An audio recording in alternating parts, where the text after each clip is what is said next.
Ова е Човекот и законот, телевизиско шоу кое се емитува во ударен термин во петок на Руска национална телевизија. Неговите гледачи се хранат со неосновани конспиративни теории, собрани од интернет, за пандемијата со коронавирусот. Мол, за всем этим кошмаром стоит мултимилиардер Бил Гейтс. Оваа 15-минутна емисија беше емитувана на 24 април, во изден, кога Европската унија објави извештај според кој руските национални медиуми спроведуваат координирана кампања за да предизвикаат забуна за потеклото на глобалната зараза со COVID-19. Вот тебе и добрый доктор Айболит Билл Гейтс. Выходит, что миллиардер спонсирует ВОЗ для того, чтобы сократить популяцию планеты. И судя по его выступлениям, делает он это абсолютно осознанно и открыто. Во овој обид за наштетување на угледот на основачот на Microsoft се цитираат различни контроверзни извори, без некаков контекст. Меѓу изворите се вебсайт за хомеопатија GreenMed Info, антиваксерот Роберт Ф. Кенеди Джуниор и канадски христијански вебсайт со име LifeSite News.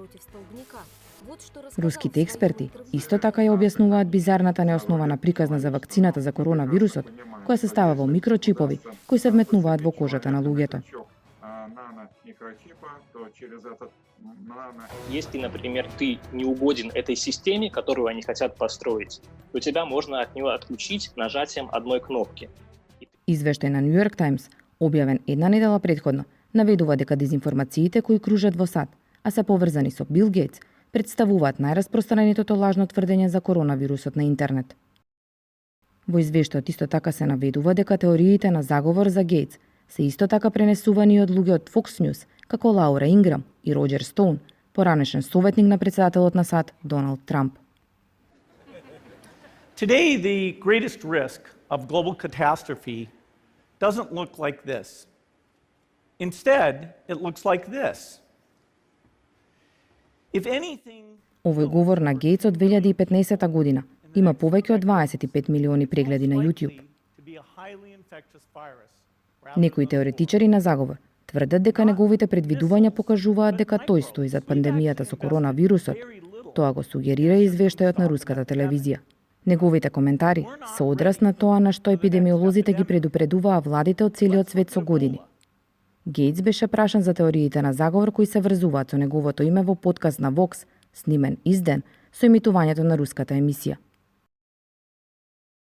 So misinformation is pretty dangerous stuff, particularly in this type of crisis where people's willingness to believe wild things, I think, is heightened. Who should we blame? People want to, we're all in a very tough situation. Руските национални медиуми одвојуваат многу време за објавување на теории на заговор во последниве неколку месеци. Овој извештај од февруари наведува дека Доналд Трамп е виновен. Сега истиот ТВ канал се сврти против Бил Гейтс. Извештајот доаѓа во време кога порастот на нови COVID-19 случаи во Русија е голем, а на гледачите им се потребни релевантни информации, повеќе од кога било. Может стоять Билл Гейтс, верят очень многие.